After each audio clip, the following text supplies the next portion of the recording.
Fala, gente! Bom dia, boa tarde, boa noite. Eu sou o professor Maicon Sisoto e hoje estou aqui num lugar diferente para ajudar você a resolver o livro do Stuart e conseguir a sua aprovação em Cálculo 1. Bora lá, que a gente já está resolvendo o Stuart faz um bom tempo e hoje são duas questões muito rápidas e muito simples. Deixa eu abrir aqui para vocês, tá? É a questão número 69 e a questão número 70 do capítulo de funções e modelo, tá? Lembrando que eu vou resolver todo o livro do Stuart, né? Se você está vendo esse vídeo aqui, pode ser que já tenha vídeos futuros, então você pode acompanhar aí as próximas questões. E também tem uma revisão no começo, tá? Nas aulas da Terra, a aula número 20 ou a aula número 25, não me lembro agora, tem uma revisão que é quase o curso todo de pré-cálculo, né? Por que eu estou dizendo isso? Porque dentro do livro do Stuart ele faz uma revisão e quando o pessoal resolve fazer o curso de pré-cálculo dentro das faculdades, seja ela uma faculdade federal ou uma faculdade particular, ou uma estadual, enfim, uma faculdade de curso de exatas, o curso de pré-cálculo ele é o mesmo curso que o Stuart dá ali naquele curso de revisão. Ele chama de curso de testes de verificação. Beleza? Mas hoje não é um teste de verificação, hoje é função. Lembrando, né, que dentro do curso de cálculo, hoje vai ser só uma coisa falada, tá? Mas lembrando que dentro do curso de cálculo, uma questão tem que sempre ensinar você alguma coisa sobre a próxima questão, tá? Então, alguma coisa aconteceu antes, né? Se você lembrar dos conteúdos anteriores, da aula que tem a questão número 28, alguma coisa tinha lá atrás que agora ele pode falar aqui nessa questão. Então, agora, ele está introduzindo a ideia aqui, ó, de função par e função ímpar, por quê? Porque ali na frente ele vai pegar e vai cobrar você isso de uma forma muito grande, certo? Lembrando que isso aí é uma coisa muito importante para as definições das funções, né? Uma função ela é definida como par se ela é definida como par devido à simetria em torno do eixo y, né? Matematicamente, a gente escreve f de x igual a menos f igual a f de menos x. F de x igual a f de menos x. Isso aqui é o que caracteriza uma função par, certo? Ou seja, todos os valores de x que são simétricos, né? Se o x for valor de 2 e o outro valor for menos 2 e tiver o mesmo resultado para aquela função, é uma função par. Ou seja, existe uma simetria em torno de quem? Em torno do eixo y, certo? Como no caso da função g. Mas vamos dar uma olhada ali no que ele vai falar, tá? Então, os gráficos das funções f e g são mostrados a seguir.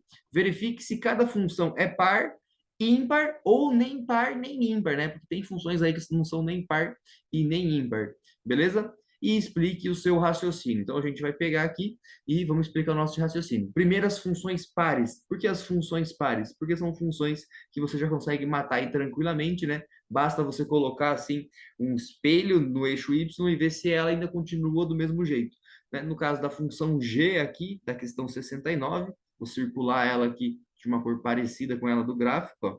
Então, no caso da função g, ela é uma função do tipo par. Ah, mas como é que você sabe disso? Porque todos os valores da função, eles acompanham os valores de x, tanto positivo quanto negativo. Então, o meu f de x, o meu f de x para a função g, ele é igual ao meu f de menos x. Ah, mas como é que você sabe disso? Porque vocês têm que lembrar disso, gente, que é a projeção do ponto no eixo que caracteriza a minha função, né? Então eu tenho que calcular, fazer o polinômio, o seno, o cosseno, enfim, e aí eu chego então na minha solução, que é um ponto sobre o eixo. Então se esse ponto coincidir para um valor que é de x e de menos x, você vai ver uma função simétrica, assim como essa função g aqui. Beleza, gente? Então, a função g, uma função do tipo par. Você está vendo aí alguma outra função do tipo par também? Se você der uma olhada aí, vai ter uma outra função do tipo par, que é a função g da 70, né? Vamos pegar um azulzinho aqui parecido com eles também. Então, essa função g aqui, ó, o que ela é? O f de x é igual ao f de menos x. Opa, deixa eu arrumar isso daqui. É igual ao f de menos x. Tá? Bom, gente, vocês viram que não é uma coisa tão complicada. Eu quero saber se vocês lembram realmente o contrário, né? O que é uma função ímpar. A função par, então, ficou fácil. Basta eu colocar aqui como se fosse um espelho no eixo y, e se ela continuar igual, ela é uma função do tipo par, então, né? Todos os pontos aqui de x, vai existir um ponto simétrico lá do outro lado, menos x, e na função eles vão ter aí o mesmo valor sobre o eixo y. Por isso que o eixo y que é o espelho. Beleza, gente? Então, duas funções que são funções pares, tá? Lembrando que aqui eu não vou escrever isso para vocês, vocês escrevam aí acompanhando o que eu estou dizendo, né? Então, as funções pares são aquelas que têm a simetria sobre o eixo y, né? Então, o eixo y faz a simetria dela. São simétricas ao eixo y. E a função ímpar, vocês lembram disso? Talvez se vocês lembrassem de uma função trigonométrica bem famosa, né? Não é essa função que aparece aqui, mas é um gráfico parecido, né? Você lembraria que a função cosseno é uma função ímpar, né? E você pode lembrar da definição a partir dela. Qual que seria? Para ser uma função ímpar, o meu f de x, perdão, meu f de menos x tem que ser igual a menos f de x, tá? Então, o que causaria esse efeito aqui, ó? Quando eu trocar os valores de x para menos x, não vai ser mais simétrico. Ele vai existir uma coisa que vai espelhar essa minha função. Ele vai espelhar essa minha função, só que não dessa forma, tá bem? Qual que é a forma? Ele vai espelhar ela negativando alguns valores. Ou seja, o que deveria acompanhar, vamos dar uma olhada nessa aqui da 70 aqui, ó, vou colocar de rosinha também. O que deveria acompanhar fazendo o movimento lá em cima para fazer uma função separ, ela vai acabar espelhando isso, e isso vai ter, então, valores negativos, e vai fazer com que a função baixe, né? Que é o caso aqui de quem? Dessa função aqui, da função do número 70. Beleza, gente?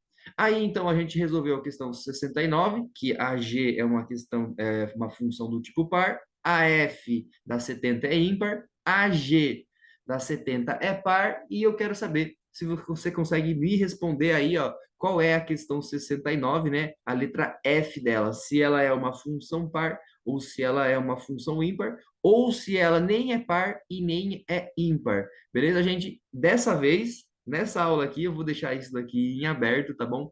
Porque essa função aqui não é tão complicada de resolver isso, você vai notar isso quando você tentar resolver, mas eu vou deixar aqui embaixo para vocês comentarem isso, e na nossa próxima aula, então, quando for resolver a questão 71, eu vou dar a resposta dela, se ela é uma função par e uma função ímpar. Por quê? Porque a gente vai usar esses conhecimentos nas próximas questões. Porque o cálculo ele é um castelo, uma torre, enfim, você pode imaginar que o cálculo ele é um forte. Então você vai colocando os seus blocos, e quanto mais blocos você tem, mais resistente vai ser o seu forte, a sua torre. Tá bem? E agora, então, ele entrou nessa parte de funções par e ímpar. Por que será que ele entrou nisso, né? Onde tem a importância da função par e função ímpar? Nas questões futuras, você vai ficar sabendo. Beleza, gente? Espero que vocês tenham curtido aqui, tá? Então, para você lembrar o que é uma função par, função ímpar, lembrem daquela definiçãozinha matemática ali, mas tentem também fazer usando o raciocínio lógico de espelhar uma parte ou não. Pessoal, por enquanto é isso. Aguardem a próxima aula aí, tá? Logo, logo tem ela aí. Tchau, tchau. Até a próxima.